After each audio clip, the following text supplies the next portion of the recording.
విషయాన్ని ఆ ప్రవక్తతో ఆ ఇర్మియాతో దేవుడు మాట్లాడుతూ, తల్లి గర్భంలో నిన్ను ప్రవేశపెట్టక మునిపే, రూపించబడక మునిపే, కలిగించక మునిపే నేను నిన్ను ఎరిగి ఉన్నాను.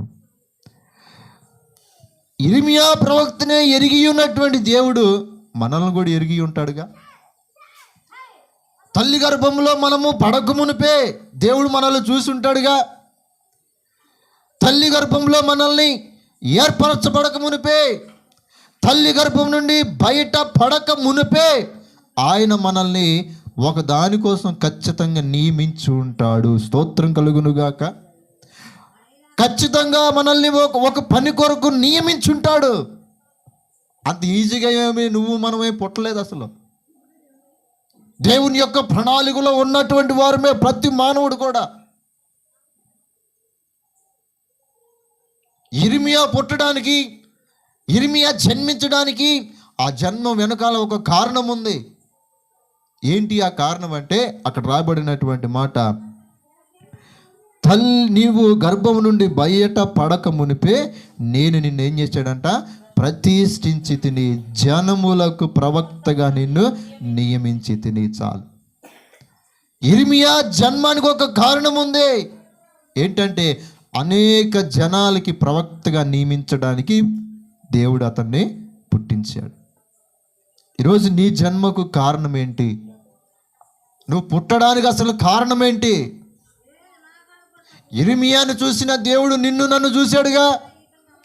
ఇర్మియాను చూసిన దేవుడు నిన్ను నన్ను చూశాడు కదా. తల్లి గర్భంలో ఇర్మియాను ప్రవేశపెట్టిన దేవుడు నిన్ను నన్ను కూడా ప్రవేశపెట్టాడుగా. ఇర్మియా ఆ తల్లి గర్భంలో బయటపడక మునిపే ఆయనను ప్రతిష్ఠించుకున్నట్టుగా నిన్ను నన్ను కూడా ప్రతిష్ఠించుకున్నాడుగా తల్లి గర్భం ముందు. కానీ ఆయన అనేక జనములకు ప్రవక్తగా నియమించాడు. అయితే ఈరోజు నీ జన్మకు కారణం ఏంటి? నీ బ్రతుకు కారణం ఏంటి? చాలామంది అంటారు కదా, ఏం జన్మ ఈ జన్మ, పుట్టాం కానీ ఏ మాత్రం కూడా ఆనందం లేదు, సంతోషం లేదు, ఒకటే బాధలు, ఒకటే సమస్యలు, ఒకటే సమస్యలతో కొట్టుమిట్టాడుతున్నాం. అసలు చచ్చిపోతే బాగుండు, అసలు ఈ జన్మ ఎందుకు అసలు అని అనుకుంటారు. అయితే ప్రియ దేవుని బిడ్డలారా, ఈ రాత్రి ఒక మంచి మాట చెప్పనా, నీకు ఇష్టం లేని జీవితాన్ని యేసయ్య గనుక నువ్వు ఇవ్వగలిగితే నీ జీవితాన్ని అద్భుతంగా మార్చగలిగిన వాడు. స్తోత్రం కలుగును గాక. నీకు నచ్చని జీవితము, నీకు ఇష్టం లేని బ్రతుకు, ఎందుకు ఈ జన్మ అని అనుకునేటువంటి ఆ జీవితాన్ని నీకు ఇష్టం లేదేమో, కానీ దేవునికి ఇష్టము నువ్వంటే, దేవునికి ప్రేమ నువ్వంటే, అందుకే ఈ రోజు వరకు కూడా నీకు ఒక నీ జన్మకు ఒక కారణం ఉంది కాబట్టి ఈ రోజున భూమి మీద మనము జీవించగలుగున్నాం. స్తోత్రం కలుగును గాక. న్యాయాధిపతుల గ్రంథం 2వ అధ్యాయము, న్యాయాధిపతుల గ్రంథం 2వ అధ్యాయము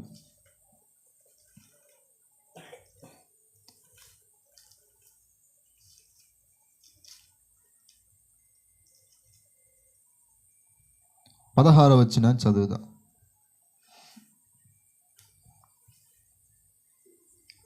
నూట 99వ పేజీ.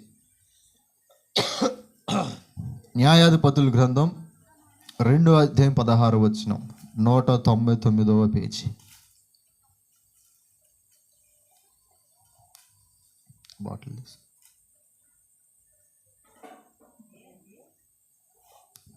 2వ అధ్యాయము 16వ వచనం. ఆ కాలమున యెహోవా వారి కొరకు న్యాయాధిపతులను పుట్టించెను. చాలు ప్రియ దేవుని బిడ్డలారా, దేవుడు న్యాయాధిపతులను పుట్టించడానికి ఒక కారణం ఉంది. దేవుడు ఇశ్రాయేలు ప్రజలను ఐగుప్తు నుంచి రప్పించినప్పుడు మోషేకి వారికి నాయకుడిగా ఉన్నాడు. మోషే తన కాలాన్ని వెళ్ళబుచ్చుకున్న తర్వాత యెహోషువ వచ్చాడు. యెహోషువ కూడా తన కాలాన్ని వెళ్ళబుచ్చుకున్న తర్వాత ఇప్పుడు ఇశ్రాయేలు ప్రజలకు ఏం కావాలా? న్యాయాధిపతులు కావాలా.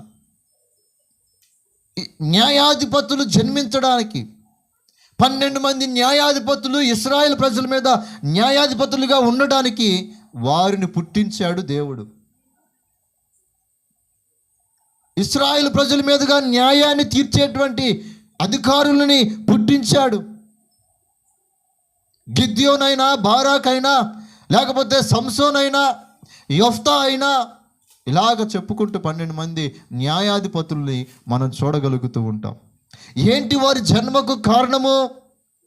ఎందుకు వారిని పుట్టించాడంటే ఇశ్రాయేలు ప్రజల పైన వారిని న్యాయాధిపతులుగా నియమించడానికి దేవుడు వారిని పుట్టించాడంట. స్తోత్రం కలుగును గాక.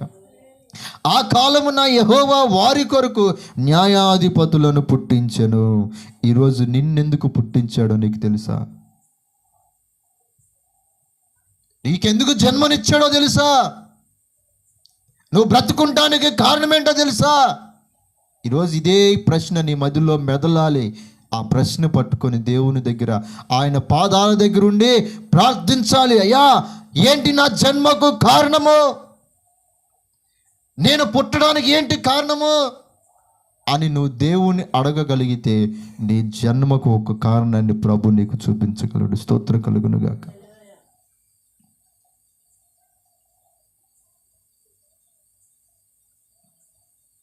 నిర్గమాకాండము 1వ అధ్యాయము.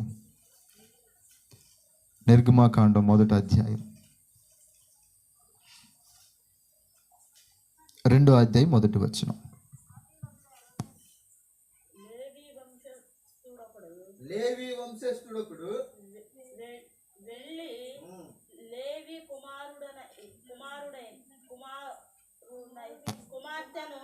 కుమార్తెను వివాహము చేసుకొనెను. ఆ స్త్రీ గర్భవతి అయి కుమారుని కని వాడు సుందరుడై ఉండుట చూచి 3 నెలలు వానిని దాచెను. చాలు. ఇప్పుడు చదవబడినటువంటి ఆ జన్మ ఎవరిదో తెలుసా? మోషేని దేవుడు పుట్టించాడు.